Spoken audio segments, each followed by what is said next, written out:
and there will be like a little bit of delay as well. Okay. On the Facebook. All right, it looks like we are live. Let me open this up and slide this over, mute this. Right on. So, for everybody who's jumping in and joining us today, hey Laura, hey Alexi. Maybe you are the first one here. I think this is an ongoing conversation with me and you, Misty. Absolutely. Yeah, this is definitely an ongoing conversation. I'm really excited to have this. I like that it says the power of expectations, and just like you said in the first post, that there was no expectations are good or expectations are bad, and I think that's a really good thing, because I think that depending on the context, it can really go either of the two ways. Yeah. Sure. And so I don't know, how do you want to start? You got notes? What do you want to talk about? I've got notes. You can put me on the hot seat. No, it's all good.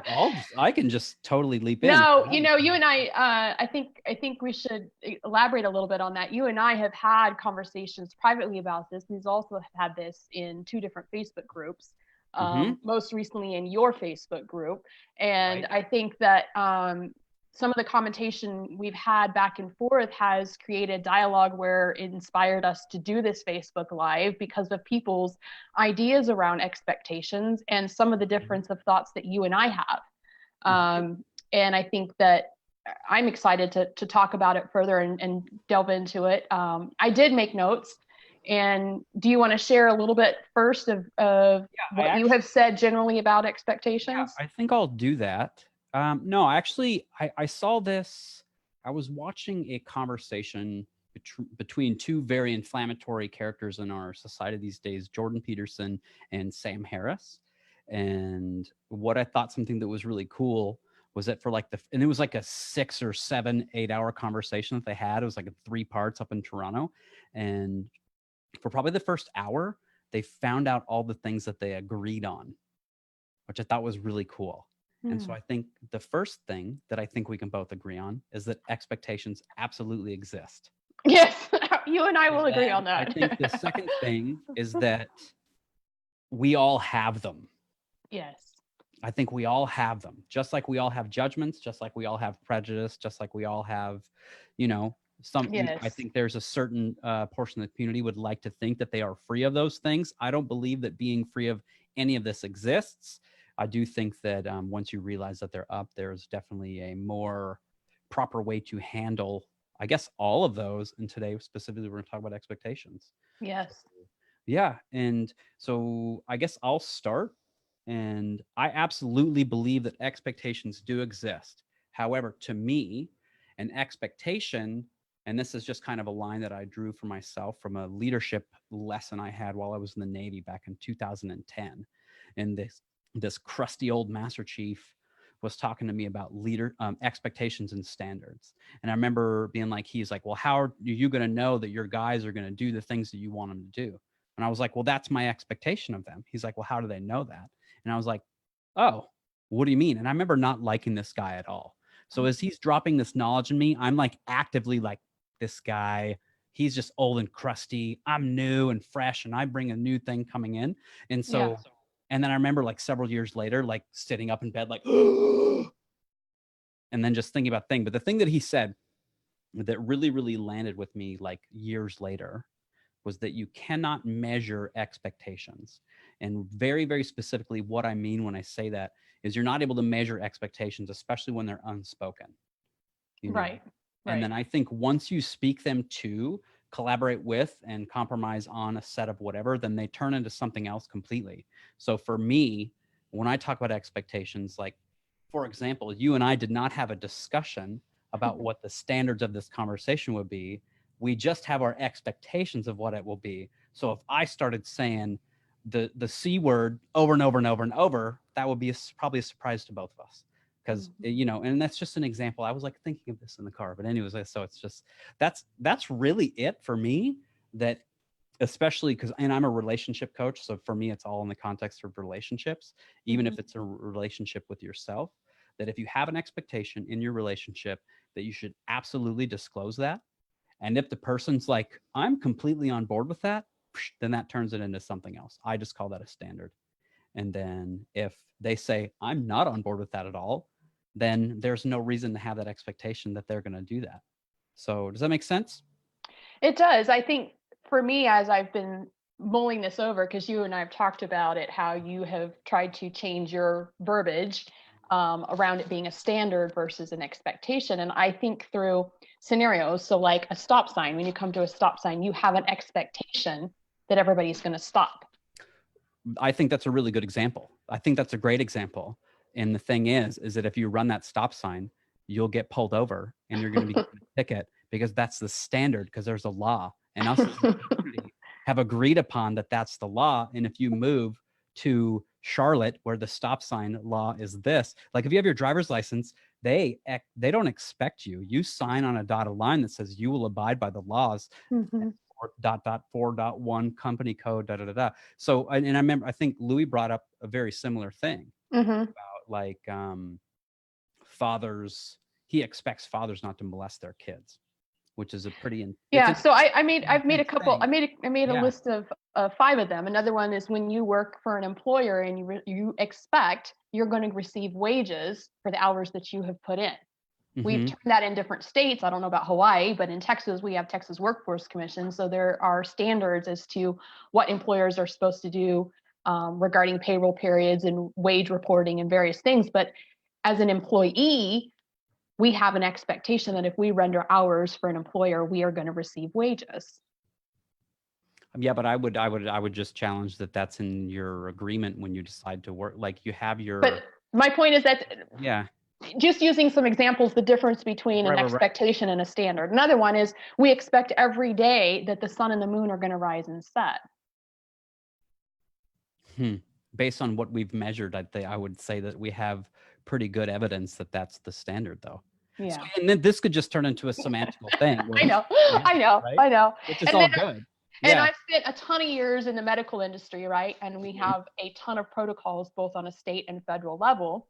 Whether they're CLIA, COLA, HIPAA, and PHI, which you may or may not be aware what those are, but lab reporting standards, right? And privacy standards and HIPAA standards. But we also have an expectation that when we go to a healthcare provider, that they are going to meet those standards. And we have an expectation that they're going to protect our information and they're going to take care of it, and that we have an expectation that they are following regulations and guidelines. We don't go in there expecting them not to. No. Yeah, for sure. And I don't expect them not to either. And again, and so I wonder if these examples are very Michael Caesar Lau says it's semantical. Right now we're digging in the trenches.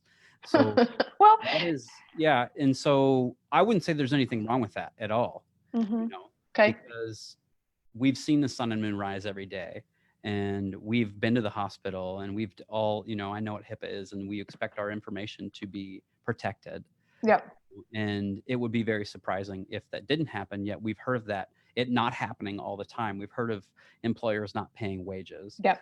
And because of that, that's how HIPAA was created. So, right. Okay, this information was shared once. We're creating this standard. We're calling it HIPAA. Yeah. There's a stop sign. That's a new standard because Michael Caesar Lau got T-boned when he. So So I think that's for sure. And I think most of these things that we would probably argue about, there's a standard in place.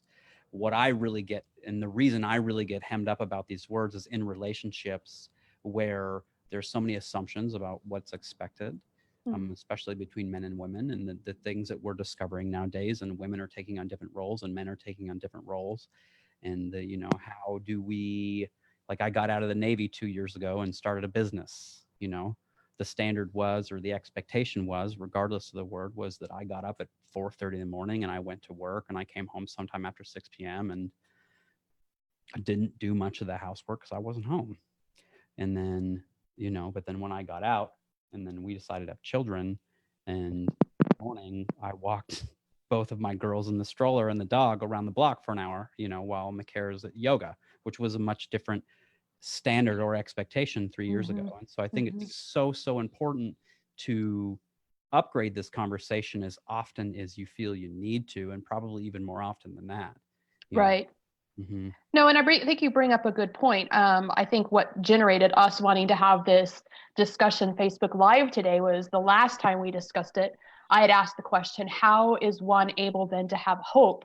Because in order to have hope, there is a qualification that there is an expectation of something.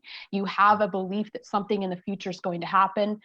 You're looking forward with desire and reasonable confidence in this expectation, which will require a probability or a likelihood or a faith of some kind. And this is where you and I had some more thoughts. And you're like, I would. Well, please keep going. I got a couple things I want to talk to you for sure. Yeah, no, I think there, and I wrote down 4 areas, and like I told you, I did make 3 pages of notes, but really we may not get to all of this, but I did have a few examples, and then I had some questions, and then I had some thoughts on expectations, the benefit of expectations, the challenge of expectations, the pain of expectations, and then the power of expectations.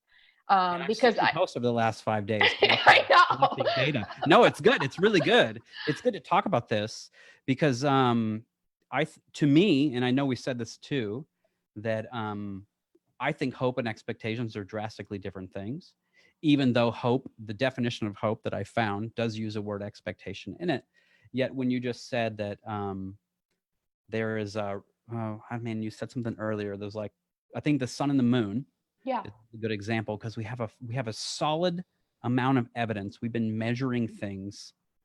What? Michael Caesar Lau, how long have we been scientifically measuring things? 400 years? But then, I mean, for thousands of years, depending on your timeline, 40,000 years, 4 billion years, or whatever, depending on which timeline you subscribe to. I mean, we've been seeing the sun and the moon come up. Yeah, and I had gravity on here too. We have an expectation with gravity, right? Like we know that if we throw something from the top of the house down, it's going to go down, it's going to fall. That is an expectation. It's not just a standard. It's an expectation. Well, for sure. And that would be one that I wouldn't argue about. Like, again, my context is very much relationship based. Yeah. But the faith thing, I think if you're having expectations and faith, I think that's very dangerous. But that's just me. Because that isn't something that you can measure. Those are, as far as anybody can prove, made up stories. We've all had maybe we all have. I feel like I've had certain experiences of being like, okay, and when I look up into the sky, I acknowledge that there's something going on that's bigger than me. But the promises that are set forth in any holy text, like, hey, this is what's going to happen if you abide by standards A through triple Z 0.79 that can happen, but still there's no, that's a complete faith thing, 100%, because there's no measurable proof that I know of. When I looked up expectation in the dictionary versus hope, so expectation is the act or the state of looking forward and anticipating the degree of probability that something will occur. How is that different than having hope that something will occur? Because what's the degree of probability of, I guess it depends on what you're talking about. Because I think that I can hope for something to happen. I hope I make $1 million this month. I don't expect to make $1 million this month. I hope I do. That'd be awesome. Okay. And I hope Misty and I have a really great Facebook Live conversation today. I hope Misty doesn't show up drunk. So no, I'm just joking. Not had any alcohol today, dude. You're all good. It's just so. I guess for me, I think it's just why have them laying around as expectations and not have the conversation and turn them into something else. But that's just me, though. And but the faith thing, I think that's an entirely different conversation, which I would love to have because I love digging into that stuff. Well, then it sounds like we need a part 2. I've got time. I got another. Well, jumping then past that's just kind of what I set as looking at expectations versus standards versus plans versus ideas, because I feel those all kind of relate when we start talking about what we see in life and what we have as an idea or a hope for our life or a relationship. And I do agree with you that expectations and relationships are different than some others. So if we want to hone in just on that, we could. But I feel there is a benefit of expectations because we're designed to have hope. And expectations generally feed excitement, peace, and joy on the front end. When you have an expectation, for sure, that's where it is. And we expect whatever we expect, we are going to put our attention and focus on. So if we have an expectation, that is going to be, whether you want to call it a standard, whether you want to call it a plan or an idea, that is where we're going to start putting our focus. I feel it's when we get into judging expectations as being wrong that we remove the foundation of being able to seek to understand each other. So in a lot of the personal growth development world, people say, well, you just shouldn't have expectations. You just need to remove your expectations. Well, if you remove expectations completely, what are you setting as a basis of accountability? No, and I think it's a really good question. And I think that there are a lot of places in the personal development community where that very specific statement can be 100% true. And then there's a lot of places in the exact same community where that's the worst advice ever. So this is something that I've been noticing probably the last 12 months or so, that there is some sort, and to me, like the expectations versus standards is in relationships for me. If you have expectations in a relationship and you haven't discussed them or put them out there, like that's the worst. Like it's absolutely as far as those goes. And then as far as standards goes, like McCare and I have like a standard, like this is what we, hey, this is what I'd like to see. This is what she'd like to see. We have an agreement and something else. And then when we fuck something up, we have a new discussion and choose in again. So that's about that. But as far as between the two of you, do you ever have a perspective that your expectations, you judge each other's expectations as wrong? No. Okay. No, we've never had that before, because we've never had something come up that we were so, I guess, out of bounds. It's like, hey, I'd really like X. And there was never been a time when McCare's like, absolutely not. There's absolutely no way. And then I was like, but if we don't have this, then it's not going to work. Whereas, but have you ever had conversations with somebody, maybe not with her, but you've had where people are like, why would you expect that? And it's like you feel like they're judging you to have an expectation of something, right? Right. So I think I absolutely have had that respond to me, and I'm sure that I've responded to somebody in the exact same way. Yeah. And I think that comes from our experiences. I think that comes from our awareness of self. It comes to what we've been taught and who, what we want from a relationship. I know before I met McCare, I remember the first conversation, like on our first date, if you've seen my UCLA talk about yes, I have. I watched it twice. Right. When I've never been in a relationship like this before, ever. And before I was in this relationship, I didn't think that it was a thing. And to like the longer version of that first date, like that 3 or 5 seconds before I answer that question, when she asked me that, and I'm like, nope, this is going to be a fucking horrible failure, just like the rest of them. That was like the first thing that came up. But then I was like, you know what? Let's try it. Let's see what happens. And then it was like every day, like even today, there are like when I'm like, hey, I kind of want to do this with my business and this, and what do you think? And she's like so completely supportive of me that it freaks me out still a little bit, because I'm so used to a different way. And I'm so used to that judgment with my time in the military, my time with my ex, and my time with my family growing up, and how, the expectation was that we're going to move the 32nd time, it'll be the last time. But then 3 moves later, we're on 35. And so there's that expectation, but obviously the standard is move all the time. And until one person's like, you know what, I'm not doing this anymore, and they leave. And so, I think it's just more and more about the conversation. And I think that judgment is a really good thing to bring up, because we definitely do. And I think judgment is something that we all do. And I think a really cool quote from a former client of mine, Taylor, she says, the first thing you think is what you were taught, and the second thing you think is who you are. And so when that first judgment comes up, when I see the expectation versus standard thing, it's like, oh, well, this is what I subscribe to, because I totally do. Because I'm always thinking of relationships, always, like I'm obsessed with it. And so, but then as we're having this conversation now, it's like, oh yeah, of course expectations exist. Of course they can be healthy. The way you put them about the front end of joy and excitement, yes, I love that. But then when the freaking wrecking ball comes through and knocks you over. Well, and I think expectations generally too make us feel safe, and they make us feel in control, which is one reason we create them. For sure. Yeah. No, I think, well, the human brain, its primary function is to build predictions for you. Again, like my prediction was that Misty was going to show up sober.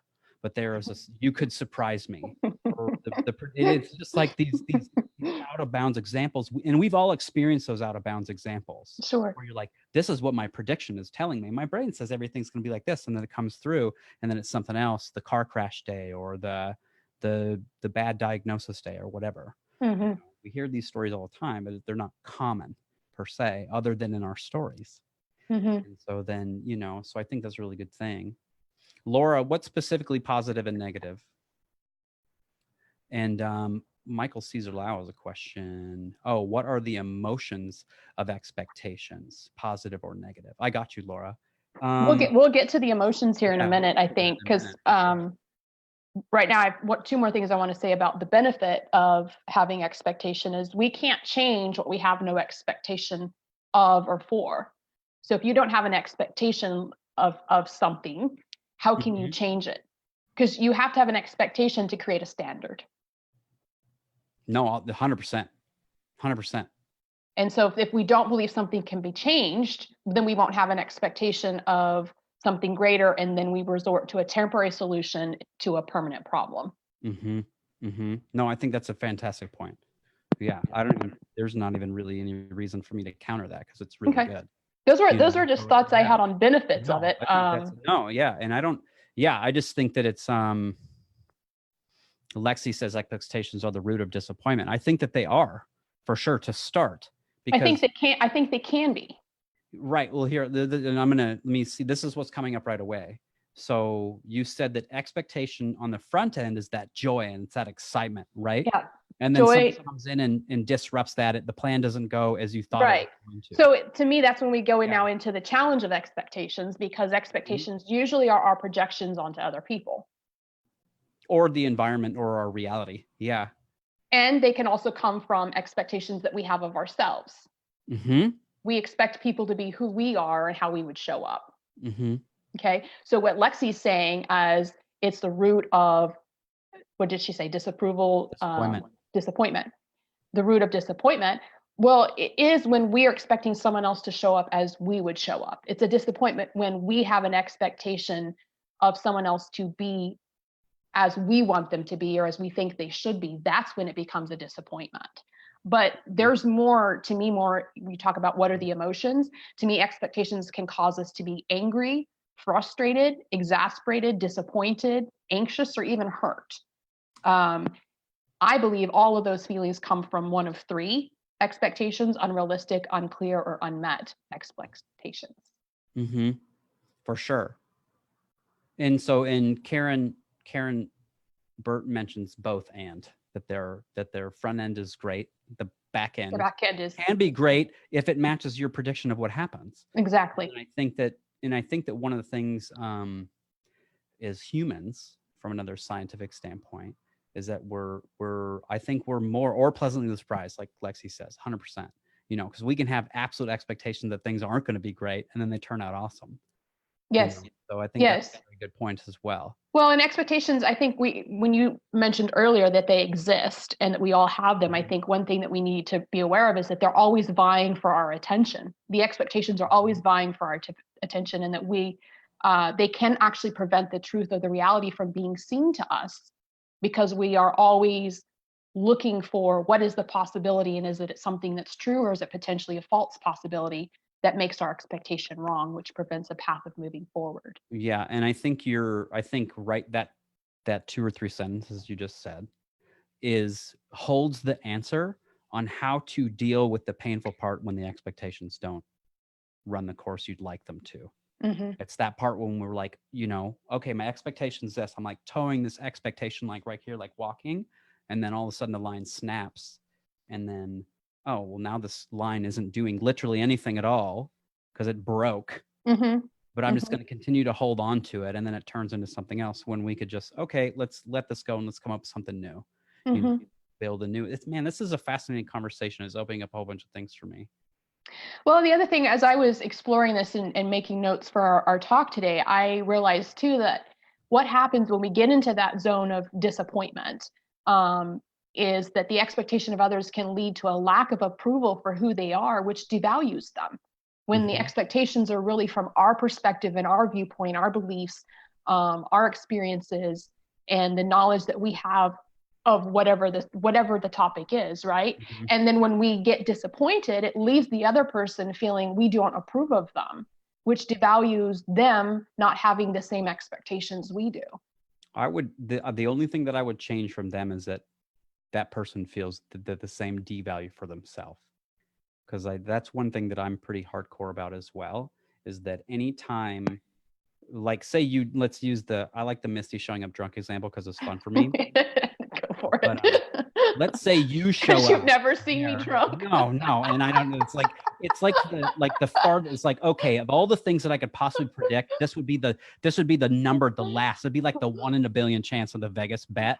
Like, okay, I'm gonna take this bet just in case, because I can spend a nickel here and I'll be a cajillionaire. So, anyways, I don't. And where was I going with this? We were talking about the lack of approval and devaluing. Oh, so say you show up a way that's completely unexpected, and then I feel devalued because you didn't show up into my space like that. I don't think that feeling that I'm feeling has, even though you may have been the external trigger, but I invited you into this space and there's all these things that I'm completely responsible for. I may still feel like, oh man, do I not value this? But then again, I think that when those emotions come up, they're carrying with you some sort of message that's to be proven or disproven or accepted or not accepted.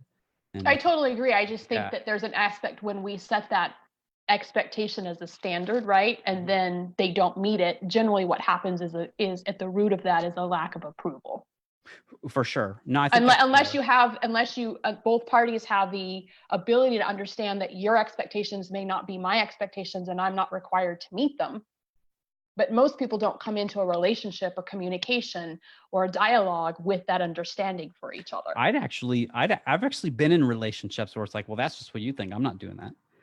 But imagine because I'm guaranteed that there's at least one person watching this that has happened to. They're like, hey, this is what I would really like to see. Yeah. And the other person is like, no, like not a chance. Because I'm going to do this and this and that, and you're going to deal with it. Yeah. And the person agrees to that. Yeah. And then that's the standard. To say, and I would like this. The person's like, nope, you're not getting anything that you want. I'm going to get all the things I want. And that's how this is going to be. Or you can go whatever. Mm-hmm. You know? Mm-hmm. And I think, and then again, it's that deep, it goes back to that values, that where is that value setting at? You know, where is it lighter? Because somebody who drastically values themselves be like, all right, cool. I'm really glad you're going to go do you, but I'm going to go do me somewhere else.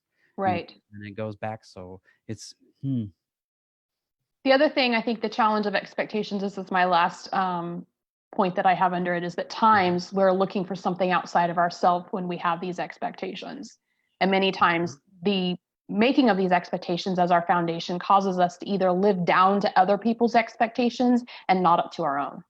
I think that's true. I think that Lexi actually shared this in the Facebook group last week, and she asked the question, like, what is the difference between if your love language is a word of affirmation versus needing validation? And I think that falls into the basket of the thing you just described. How that can be different, like that just because you enjoy and it gasses you up to receive verbal communications of love towards you, that doesn't mean that's, whereas that's different than saying, hey, can you tell me that my art is good? Right. Something like that. So, So the longer section I have is the pain of expectations, which I think is probably where most of us have a lot of resonate with each of us. But I feel that unspoken expectations create frustration, which leads to resentment. Yeah. And I would say that people think that they're resenting the other person, but they're really resenting themselves for not setting a standard. Exactly. Especially in the relationships. They're like, or something's just like, oh, it's cool. It's just one time. Oh, it's cool. It's just one time. It's not that big of a deal. It's been 52 years and I'm still doing the same shit in this relationship, Or you say it's not, you verbally tell them it's not that big a deal, but beneath the surface, you really feel like it is. Yeah. And again, that goes right back to that value piece. Yeah. Do I value myself enough to express myself to this person and be okay with however they respond to it. Mm-hmm. And that's the biggest thing. And that's a challenge for all of us. There's absolutely things that I want to express in my relationship that are very like core trigger issues that are tied all the way back to the beginning, that Mm-hmm. even today in all of my learned whatever, that it's like, okay, I So still acknowledge that this is hard, you know? Brian, what would be your key to somebody expressing that and getting it out, not letting it lead to frustration and resentment? No, so I think that the key to it is really just getting it out yourself. Yeah, but That's the there key. was something you said here a second ago, and I wish I had remembered what it was you said, but you said that putting it out there and allowing them to respond, Mm-hmm. right? And whether they accept it or reject your expectation. What is the key to that and not letting it turn into frustration or resentment if they don't? I think the key to it is to tell your story to as many people as you can, to share who you are as often as possible, because I think more often than not, and I really love your definition of authenticity, the more that we're really stepping into that in a really brave and powerful way, Mm-hmm. the more that we receive the feedback from our reality, our home, our work, our school, wherever we're standing in the moment, the more we receive the validation that it's okay to be who we are, Mm-hmm. because the more we share it, the more our value is going to come up. And the more we will automatically place ourselves into situations where it's very likely that we're going to receive feedback from people that are loving. Because, Yeah. like I said, even if you showed up today, I'd be like, oh man, there must be some shit going on. Misty, I love you like unconditionally. Let's work this through. So Yeah. I think, but that's a community we've built. And Yeah. that's the friendship you and I have built. Yeah, The exactly. people who don't accept that, we don't hang out with them without a very, very, very, very intentional reason behind that. Right. Does that make sense? No, I agree. However, that wasn't when I was in the Navy, you're assigned of who you're supposed to hang out with. Mm-hmm. And so I think I can use that as an example too. Like I'm in the Okay. Navy, I signed up for 5 years to start, and I re-enlisted 4 times and stayed in for 20 years. And I could complain about how awful it was, how terrible the food was, and how this shouldn't be the standard. Yet every time I raised my right hand and said, okay, I'll do this for 4 more years, it was like, well, you're accepting that. Like that's again, but that was just me devaluing myself. So Mm-hmm. yeah, so I think practice, just like Okay. anything else, whether it's knitting, a golf swing, or emotional intelligence, it's all the same to me. So the next pain of expectations, I think, is unmet expectations that creates disappointment, which leads Mm-hmm. to anger and judgment. Mm-hmm. Hmm. How again is sharing your story and asking for what it is you need or want the only way to bypass not having unmet expectations? I think that we all have the question I usually ask in relationships when something isn't going the way we would like it to. I usually ask, do I have any more time, energy, attention, love, money, whatever for this thing? And if the answer is yes, I express myself again. And then we all have a point where it's like, I've had enough. And you move on. Mm-hmm. That's a practice thing too. But then that comes to like this whole other, um, you know, this whole other challenge. Cause then now you're talking about transition out of one space into another, which brings a whole other amount of fears. And you could have been in a bad relationship for a week. And you're like, you know what? I've only done this for a week. I don't have to stay here, and you get out. And it's going to be a very, very individualistic intersectional story from person to person based on their experience. My experience of leaving a relationship is going to be very different than yours. Yeah. Stories are very different. Right. Yet, depending on how much we've practiced being with that story and understanding that it's just part of who we are, and that there's again, and Tony Santiago is like, I've been feeding into the story that expectation is all bad in relationships, and and now Maybe Tony's going to get a little thought tonight. It's not all yeah, bad. yeah, wow, hey, like I'm getting And it. I'm glad we're doing I'm going this. to get Yeah. into some points near the power of expectations in our next Yeah, section. yeah. But the third thing I think that creates pain is, so we talk about unspoken expectations, unmet expectations, is unrealistic expectations. And I Mm-hmm. believe those create pain, and that leads to a constant evaluation of performance and never feeling good enough because we really don't get reality and grace to be enough. Mm-hmm. Yeah. No, I think all three of those points are. And the truth is, unspoken, unmet, and um, unrealistic expectations aren't fair to you or to me. No, they're not. That's why we should have a conversation about it. Yeah.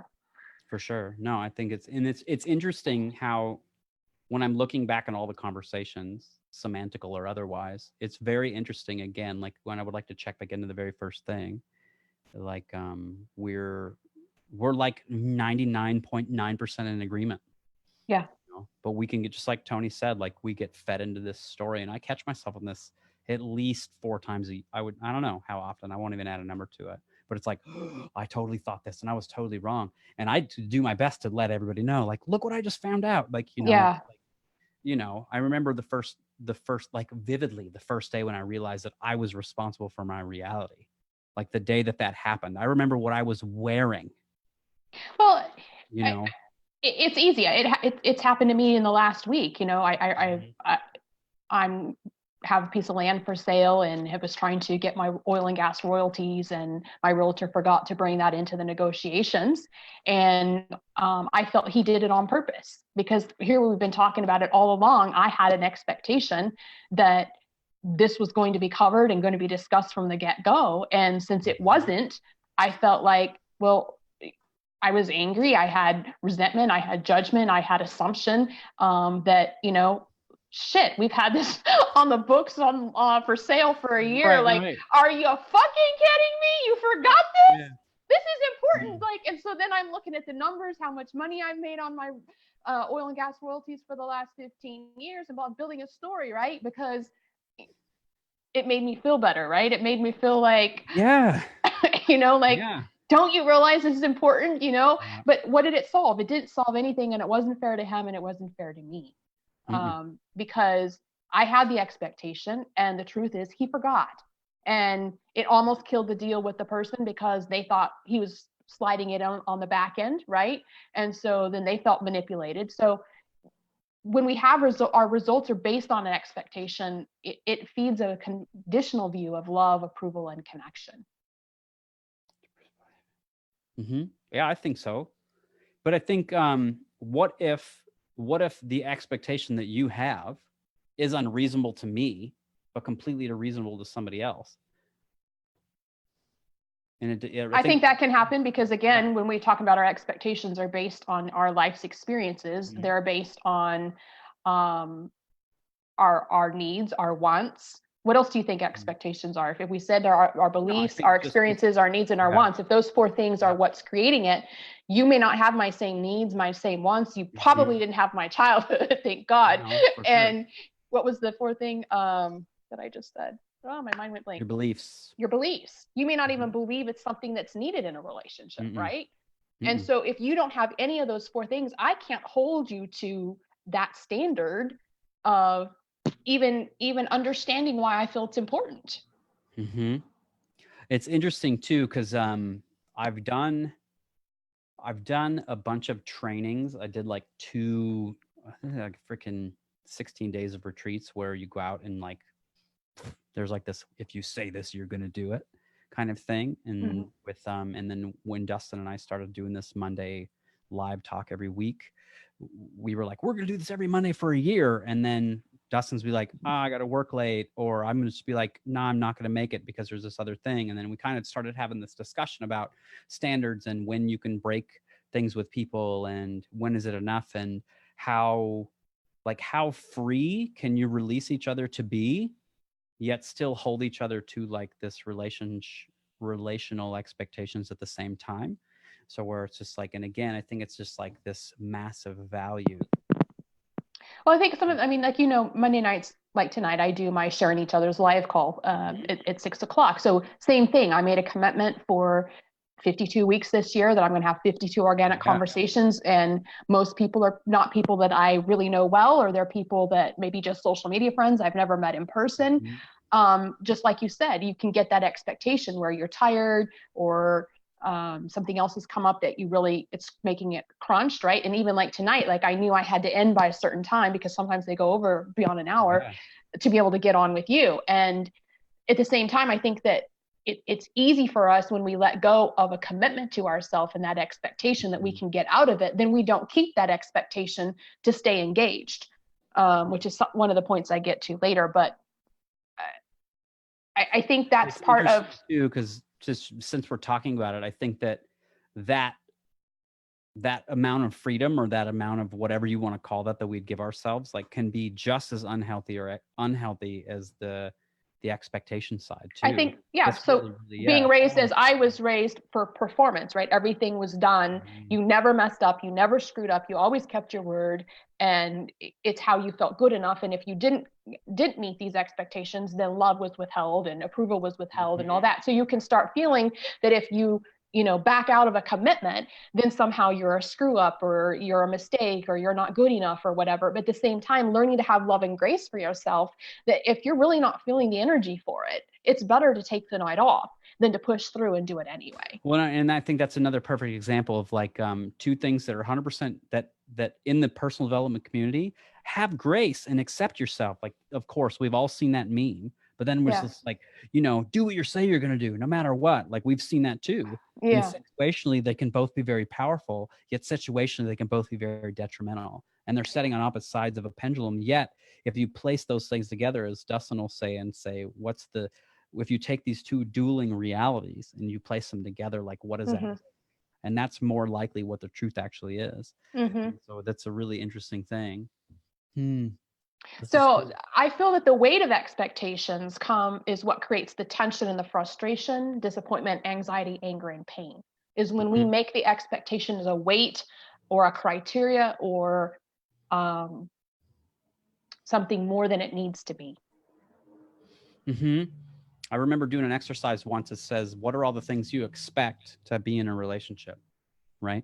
And then you make your list and you're feeling all proud of yourself because these are all the things that I want. And then the second question comes, what are cross off everything off the list that you've broken? And you're like, well, shit. Everything I want. And so yeah, it's like literally everything I want. Everything that I want, I've broken. Every single one. And so then it was like, and so then to kind of talk to both of those points. So then I was like, oh, well, then what's the only thing that I do require? I just want to be able to communicate. Like, I just want to be able to be like, okay, Misty and I have been at odds about this expectation things for several months. Be like, we're just going to get on Facebook. And now we're like, oh, I've learned something today. This is really good. Like, this is good. It's funny that you thought we were at odds. I thought we had different viewpoints. I wouldn't necessarily say we were at odds. Well, but then again, like, to me, at odds is just words. Okay. And then to you, based on your upbringing, your intense. No, it's okay. No, yeah, for sure. And so it's very interesting how those words can get something extreme. All right. Where, so it's a fascinating point. And I think what happens when this happens, though, when the tension and the frustration and then disappointment, anger, anxiety, and pain get so apart, then people go, well, I'm not going to have any expectations. Let's just get rid of all expectations. Yeah, that's silly. And I feel that brings a different kind of pain. Yeah. That brings a pain of hope. No, because it's a hopeless life and there's no standard to reach for. If you remove expectations, you've removed hope, inspiration, and motivation. You should. Why isn't this a book?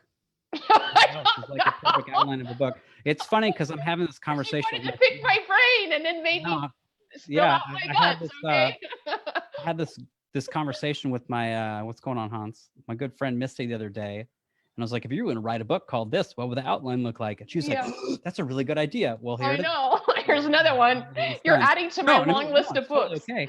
No, I mean, it doesn't have to be whatever's important. Just put it away in a file and allow people to keep those notes. And let me put a copy of it. I'll drop it in my. I'll send it to you. I'll send it to you. No, it's good stuff. And the thing is that thing, like, I didn't make notes for this conversation. I was like, we're just going to come in and have a conversation and learn what I learned. And, and Misty's like coming with this whole other thing. And It's just that how right I there, operate. no, it's very valuable. It's very, very valuable. And it's one of your very, very obvious gifts. And so, and that's just me saying, hey, that's not something that I do. I don't. I intentionally avoid it to a certain extent because I can get caught up in that and it can really drag down my process. I agree. And I Yeah. hesitated with it, Ryan, I'll be honest, because I feel there is an element where you have completely 100% organic conversations with no bullet points, no thoughts. At the same time, I feel like because of the conversations you and I have had, I feel like we could talk for hours. Yeah, yeah, yeah. I wanted a little bit of structure to it so that we could get some of the points out, and Oh especially because yeah. there were many people who wanted to be in on our live conversation, and I wanted to make sure we gave as much value in the conversation on all four of these points that I made. But I think also what happens when we get into that position of just screw expectations then, because I don't want to deal with the pain, I don't want to deal with the frustration, the disappointment, the anger, the anxiety, the hurt from it all. We risk shutting out to ourselves. We were shutting ourselves out, and what really matters the most to us, which goes back to what we said at the beginning of unspoken expectations create frustration, because we remove all forms of expectation even existing, which means we shut out our voice. Yeah, for sure. And it also puts us in a position where we are operating on less than our best, simply out of routine and going through the motions, because we no longer have expectations. And if without an expectation, we're not creating a standard, we're not creating a plan, we're not creating an idea, we're not creating connection. And even though expectations don't guarantee us anything, it's still the chance for us to have something that we're putting forth to work towards. Well, and Laura just said, this is a good quote. And Joel, I want to get to your question in just a second. Laura says, a beautiful thing about expectations is the pain goes away as soon as you change them, and which is very true. And I think that's one of the things, and like from a complete cave brain mindset, which is where I work from, like in my practices, really, that's like where I start with everybody. We start with the cave brain, and this is how your predictions are built. And like I said, it's like expectations, they're everywhere. And Joel's question, just so I can toss it into this as well, and Misty can respond. He asks, so then can expectations build our reality? My absolute question is that they do.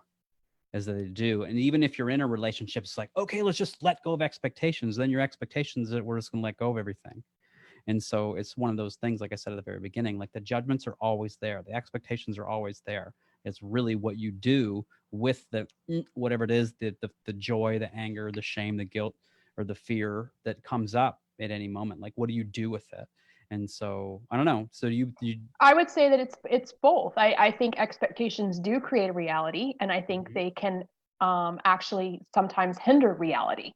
Because 100%. as I said a little bit ago, and I don't remember exactly how I worded it. It doesn't really matter, but expectations can prevent us from living in the moment and understanding what is the current reality and focusing on that, because we've got this expectation, something outside of ourselves, something that we're looking for, something that we're reaching for beyond what is currently happening. And instead of accepting what's happening in the moment, accepting where the relationship is, the communication breakdown, or whatever, the expectation, just like with hope, it can be a realistic expectation and it can be unrealistic. So I think expectations can feed a current reality, and they can also take us away from our current reality. Which is still your current reality. This, like, that sentence takes us into a whole different conversation for me. Creation and destruction, like I think we could argue exactly the same thing.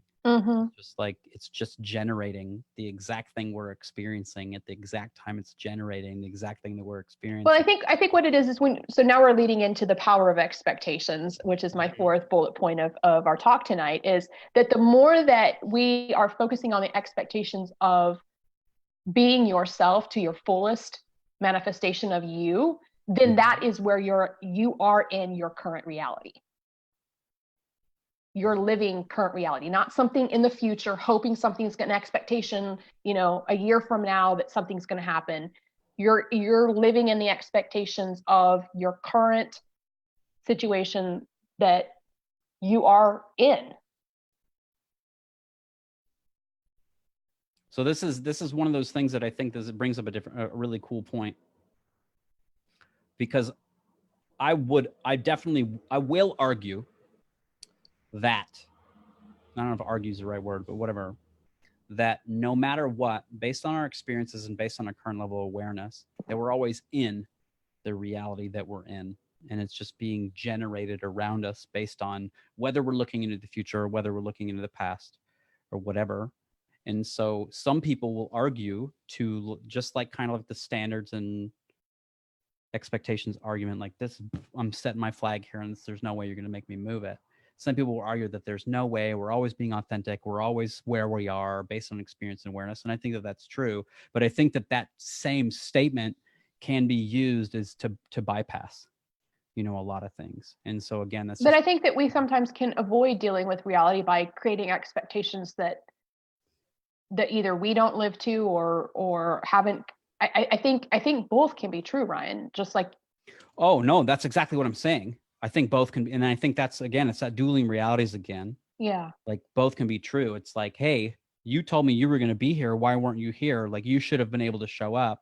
But then at the same time, it's like, no, I was giving myself grace and giving myself forgiveness. Like, again, like they're both 100% true situationally, yet, it's that mixture of the two. So no, it's just interesting that you brought that up. And I was just saying that, we can definitely be living somewhere else, yet that somewhere else is still where we're at, and so it's just, and then that's a very existential like matrix style question that, like, I don't think we'll have answers for ever until we pass on and leave this place. Well, I think some of it would go back to, are your expectations intentional or unintentional? Like, how aware are you of your expectations? Oh no, and that's exactly what I mean. Like, we are always where we are at. We are always making choices from our amount of experience and awareness of self that we possess.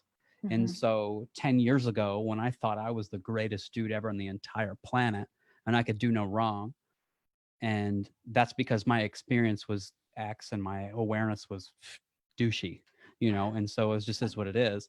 And so it's just, and then now 10 years later, when I look back on that, it's like, oh,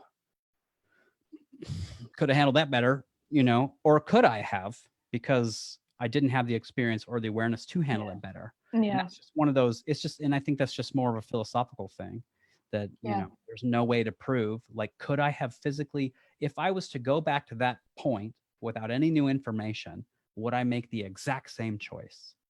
And then it's only with that introduction of new information, i.e. experience or your own awareness, that you do make different choices, that those predictions do change, that you will decide to go left instead of right.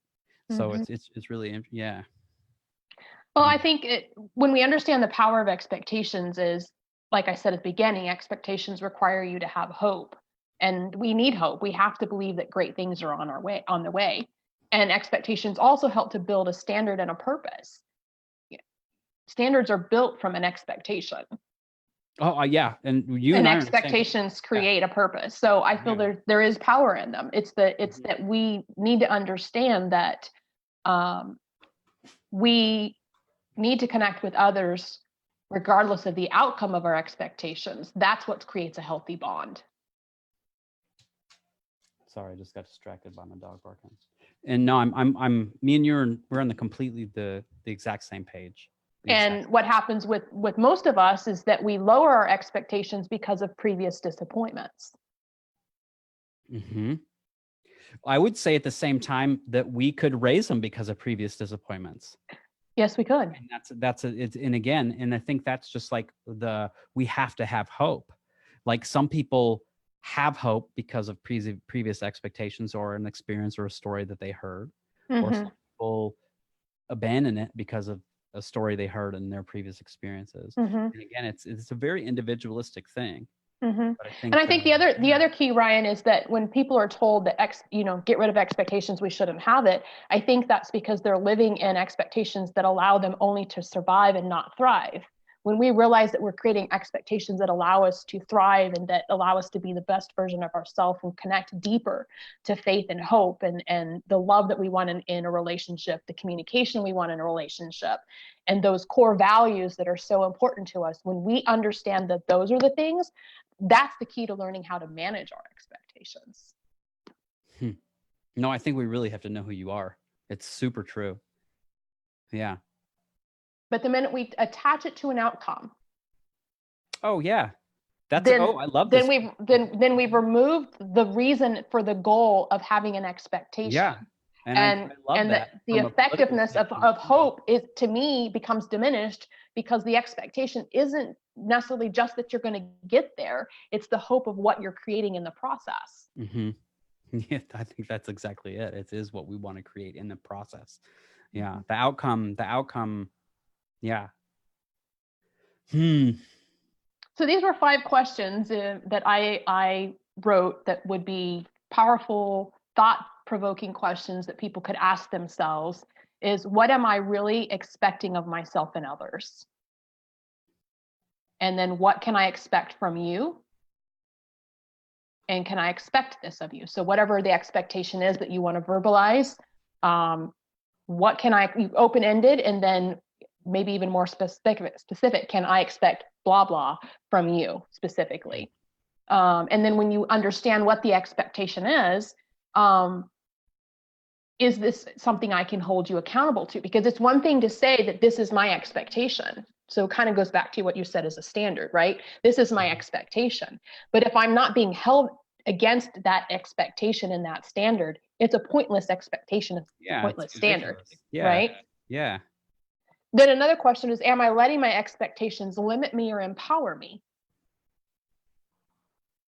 And how can I better manage my expectations? Mm-hmm. Yeah, I'll have Michael Caesar Lau says, can these get questions scribed somewhere? I would love it if you drop the copy. I can drop the whole thing in whatever to you or in the group or whatever. And then, yeah, for sure. And then I'll put them in a Google. I'm just going to save them because I think that's a fantastic outline. And, but I think it's interesting, like going back to the beginning.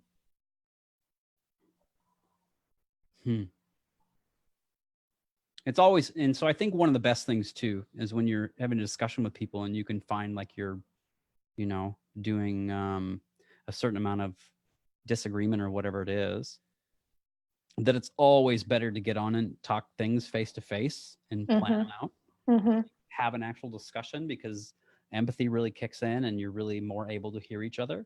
And it's really a fantastic thing. So if you want to debate a few other things, I wrote a few quotes that we could discuss. Yeah, let's do a couple real quick. I'm going to hop off here. So okay. You get what you expect. No,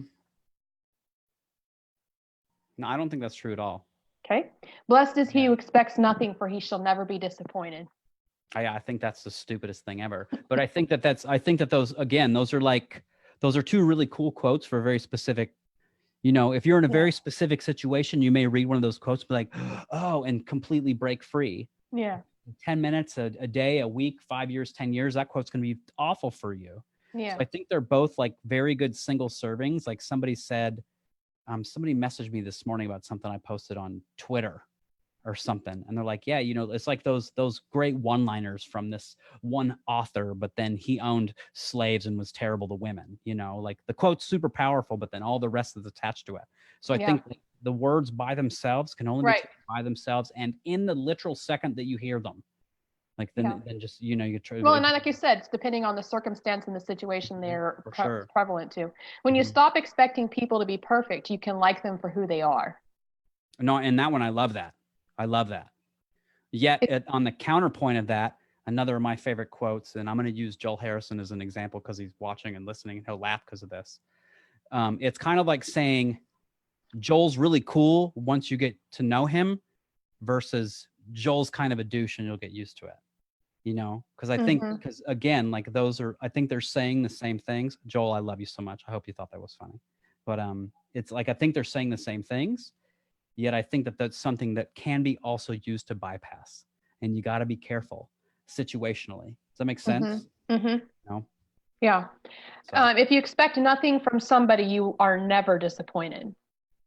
yeah, I think that's the same. If you expect nothing, but then yeah, it's really interesting too when you put the hard line on my side that I would have.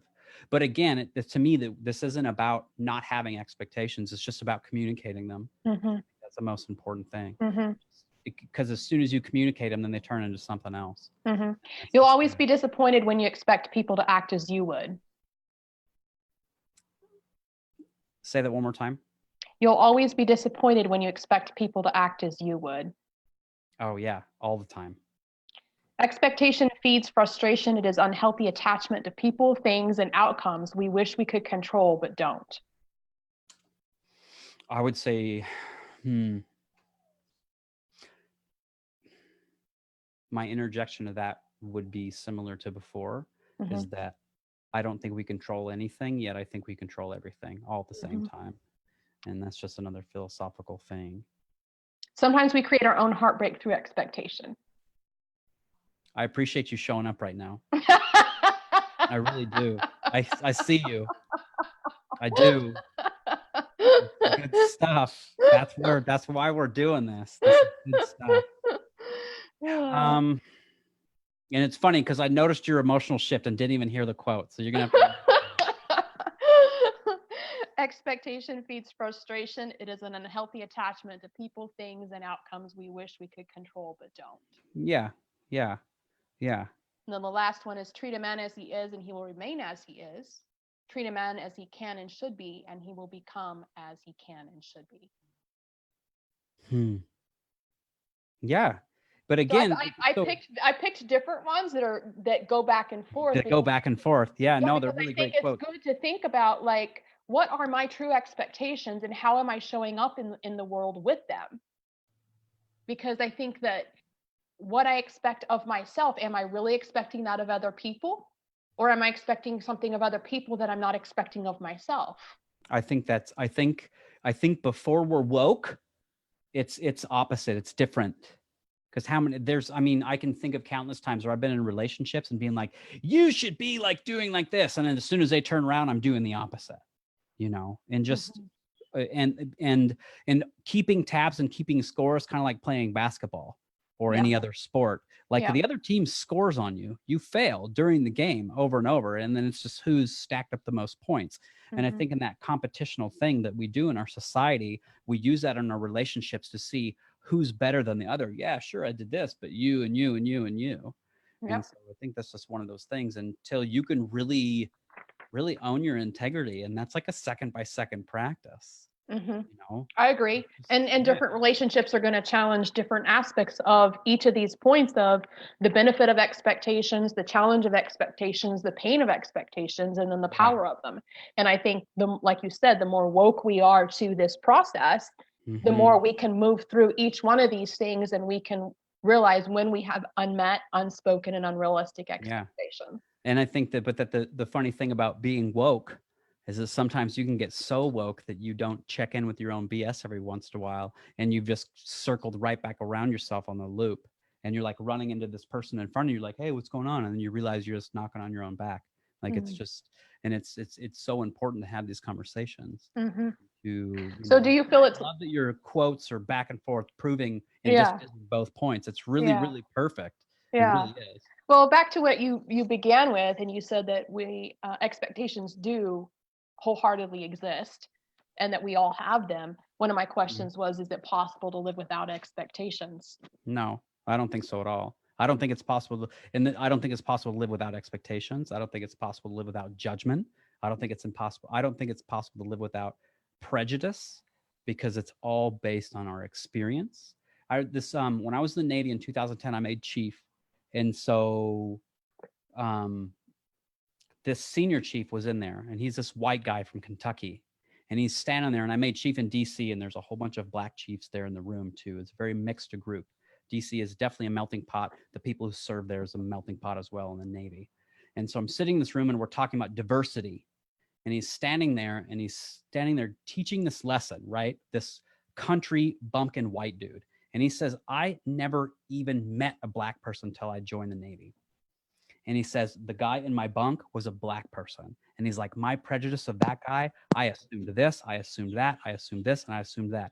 And it was only until you actually work with people and allow those to mix and have those, oh my God, goosebumps right now because of these shared experiences, because we have these, all of us do, because we all come from different places and we all expect everybody to be like us. We all expect everything.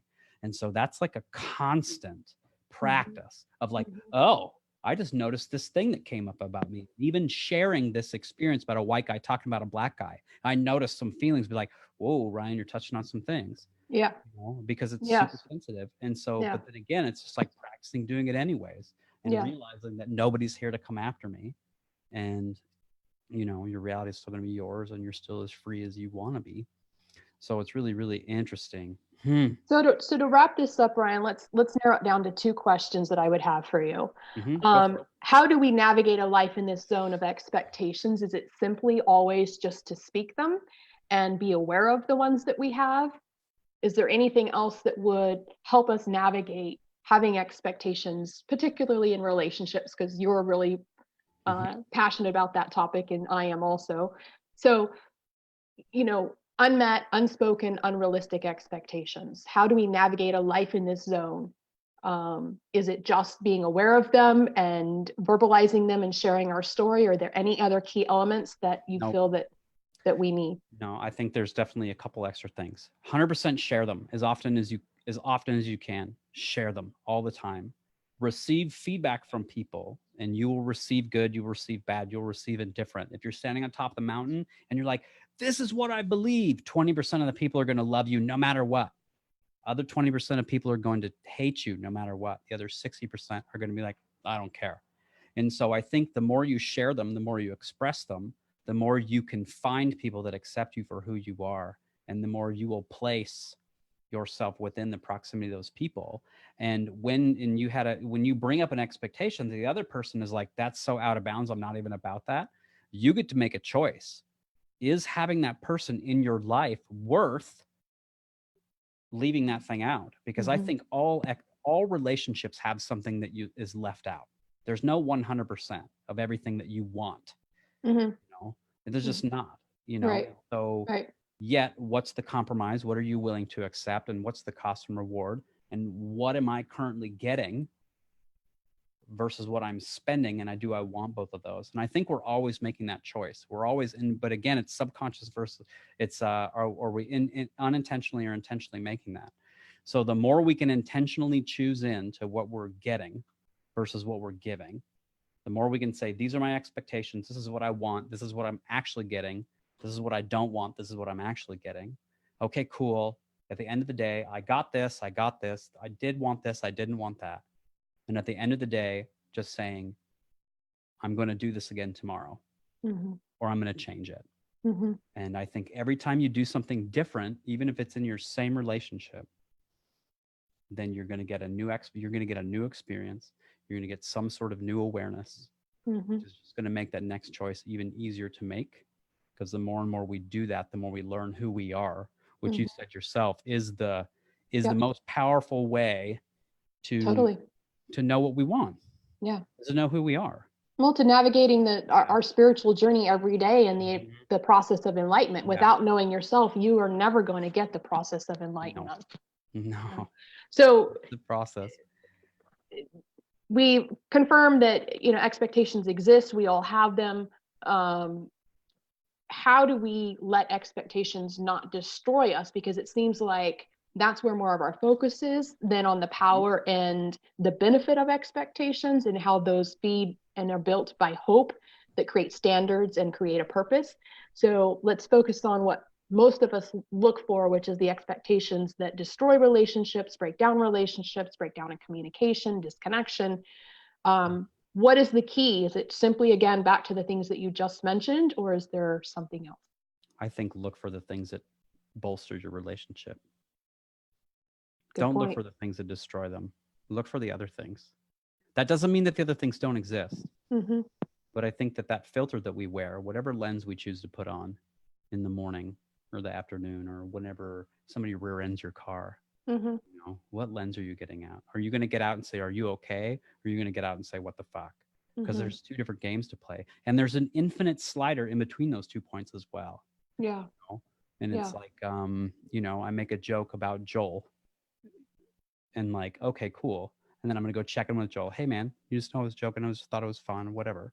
And so, but it's just interesting as those things come up. Be like, okay, it's just and then revisit it as often as you want to, as often as you want that relationship in your life. And Mm-hmm. then but in the counterpoint of that, sometimes you just gotta let go of things, even though you really want them, and because they just aren't what you want. Mm-hmm. Yet, like we are built to want connection really bad. Absolutely. So it's that's a whole challenging thing in itself. What would be the one thing you'd want the audience to take away from our talk today?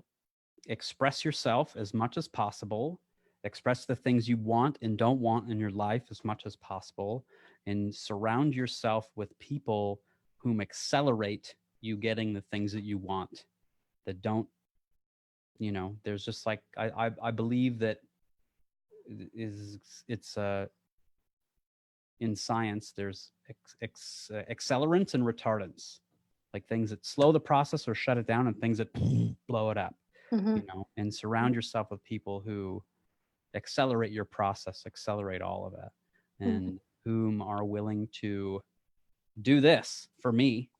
Who's willing to spend an hour and 15 minutes on your Monday night when you could be out. I don't know what you do, whatever. So it's, but I think it's and yeah, and then yeah, and choose into, and so, and then one of the things too, when McCara and I first started dating, we both read this book called The Heart of Love by Dr. Jeffrey DeMartini. And the most powerful thing that I took from that was be in relationship with people as long as you both want to. As soon as somebody doesn't want to, you need to renegotiate the rules, renegotiate the standards if you can, because if somebody no longer wants to, they're not happy with the rules, they're not happy with the standards, and have a renegotiation and find a new compromise, and then stay in that relationship as long as you both want to. Will And you you put can a do link that. to that book in the thread? I don't know if I I've will. read it. I wanna check it out. It's really good. It's really good. Right on. But other than that, Perfect. yeah.